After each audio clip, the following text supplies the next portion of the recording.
Hello, and welcome to New Teacher Talk, where we bring you essential conversations and tips to support aspiring and early career teachers. Whether you teach in a big city, a small town, or anywhere in between, we're here to help you succeed in your classroom.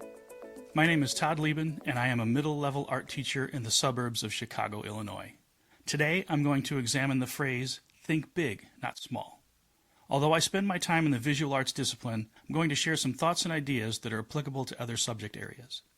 Saying think big, not small assumes that we are willing to develop a bold vision for student growth, classroom culture, equity, and a connection to the bigger picture. The phrase is not meant to overwhelm you or give you a sense that you are not doing enough.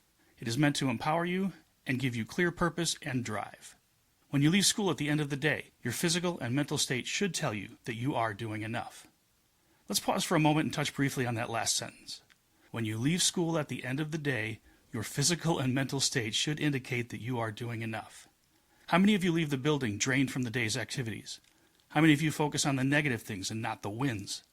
We get so caught up in our thoughts about what we have to prepare for tomorrow and the many other things that creep up on us that we often forget to shake hands with the triumphs we had on the fly. Or maybe you completely saved a lesson from drowning. The good is in there. It's just not always validated. Be cautious about letting too much negative seep in during the early years. Each day we wake up, we risk the chance of something going wrong. Most of us don't even think about that fact. It doesn't mean that we just give up. It just means we are human and that education, like life, can be messy.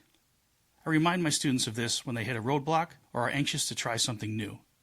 Helping students reduce the anxiety of messing something up gives them space to explore and react openly to the consequences of their actions with class content. That is why I don't ever use the word mistake. It has a negative feel to it. I don't believe in mistakes. I believe in experiences. I tell this to my students outright. Okay, I know I have a little more freedom in art because there is not always one right answer to a problem. However, if students know you are providing a safety net for discovery, they're more willing to dig in and be less fearful in their journey. This is a good life skill to help them develop. Okay, so let's get back to the phrase at hand. Think big, not small. Take a breath and think about what that phrase means to you. I'll give you a few seconds. When we're told to think big, not small, we're called to have a bold vision. Don't limit your ideas or goals by thinking too narrowly or safely. It encourages expansive, ambitious thinking. Now what if I change the word not in that phrase to start? How does this sound? Think big, start small. Does the phrase now seem more achievable and less overwhelming? It should. Think big, start small is not a contradiction, however, it's the next step. Big ideas need small, strategic actions to become reality. What does this look like in the classroom? Let's explore it through the lens of our first topic, student growth. Thinking big and promoting student growth means believing that every student is capable of growth, even those labeled difficult or behind. It means that we envision students as future leaders, artists, scientists, or change makers. And although it doesn't always go as planned, we constantly try to design learning experiences that build confidence, independence, and purpose. Think about the ways you currently measure student success. Do you use a singular method or a variety of methods? In the beginning years, it's beneficial to keep it simple. Get your bearings and lean on your colleagues for support. After all, you are still getting to know the school, the students, and the protocols. To say there will be a lot going on is an understatement. This is a perfect time to think big and start small. Get command of the basics, and over time steer things in the direction you want them to go. Customize your workflow by trying new things. If it doesn't work, move on. Or for you visual folks, if your horse dies, get off. Now on to our second topic, classroom culture. We should want to create spaces where every student feels seen, valued, and respected. We promote kindness, curiosity, creativity, and resilience, making the classroom a place where learning is safe and joyful. The first year I started teaching, I walked into a classroom where tools and materials were simply placed on shelves without any rhyme or reason. There was no time for me to do a complete makeover and still survive. I had to make do with what I had. But out of necessity and frustration, I slowly started to move things around and created designated spaces for what I had. Classic think big, start small energy. Use signs wherever possible, especially if your students rotate for their schedule. This will save you a lot of headaches having to repeat where things are, and it helps students be more independent. I also suggest that you reduce clutter wherever you can. This has a beneficial effect on your students' response to the environment and how they might treat shared materials. Also, if the walls are too busy, or if certain tables or stations are messy, students may respond to what they see and treat it differently than you had hoped. Think about the first dent that you get on your car. Makes it a little too easy to care less, right? One of my favorite upgrades is changing the color of your walls. I currently have two-tone blue throughout my room. Now I know this is not permissible in all schools and takes time and energy, but getting rid of drab, tan, and off-white colors can make the room feel different and can bring joy before you even have the kids walk in. A cheaper and simpler solution would obviously be to invest in posters of class content or of personal interest so kids can learn more about you. All right, let's think big and start small about equity. The big picture includes ensuring all students, regardless of background, have access to high-quality instruction and opportunities. To openly and collectively challenge systemic biases and work toward inclusive curriculum and practices, and to advocate for students whose voices may not always be heard. Those are some lofty goals, especially for a new teacher. So let's start small.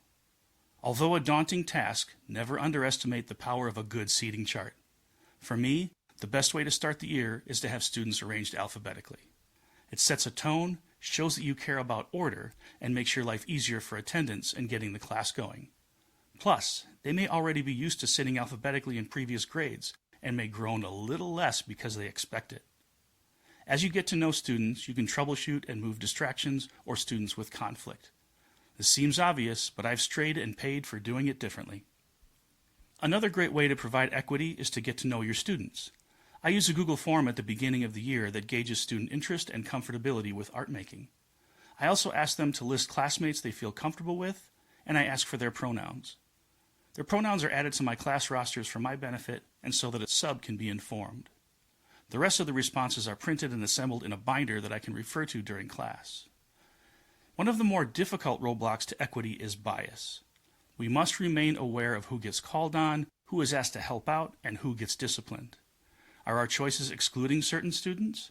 Are we unfairly calling out behavior on a few and not to others? We need to be able to admit that we all have unconscious biases. Regular reflection on your expectations, interactions, and discipline practices can highlight areas that need to be addressed. Apply classroom rules fairly and consistently across all students. Another goal to work towards is to develop levels for your assignments. The outcome or objective doesn't change, but the pathway or requirements do. For example, offering paper and digital versions of tasks or assignments.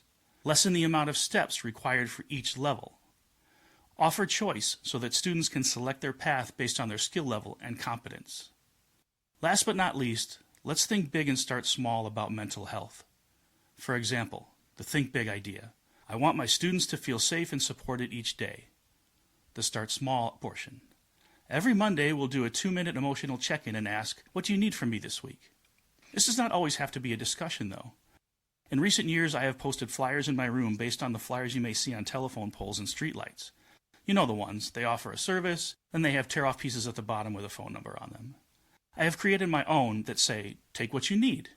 And on each piece of paper, there is an emotion such as patience, time, courage, comfort, and space. We don't always know what struggles our students may be dealing with. Building a classroom culture where students feel safe to express their emotions is critical. So is helping students develop lifelong coping and self-awareness skills. Start to notice when you see a student getting overwhelmed or one that is about to shut down. Look for signs of disengagement such as goofing off or staring out into space. Thinking big and starting small is a powerful mindset for teachers who want to make lasting, meaningful change.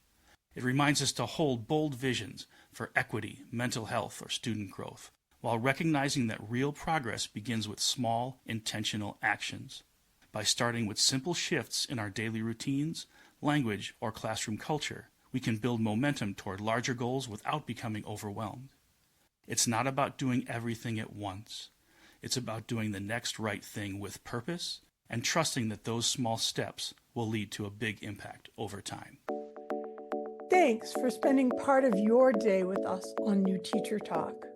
Stay in the loop by following @NewTeacherTalk on Instagram and Blue Sky. That's where we share our Tuesday Teacher Resource, and Thursday Thoughts. If today's chat was helpful, hit the follow and share it with your teaching squad. No matter what classroom you're in, we're here for you.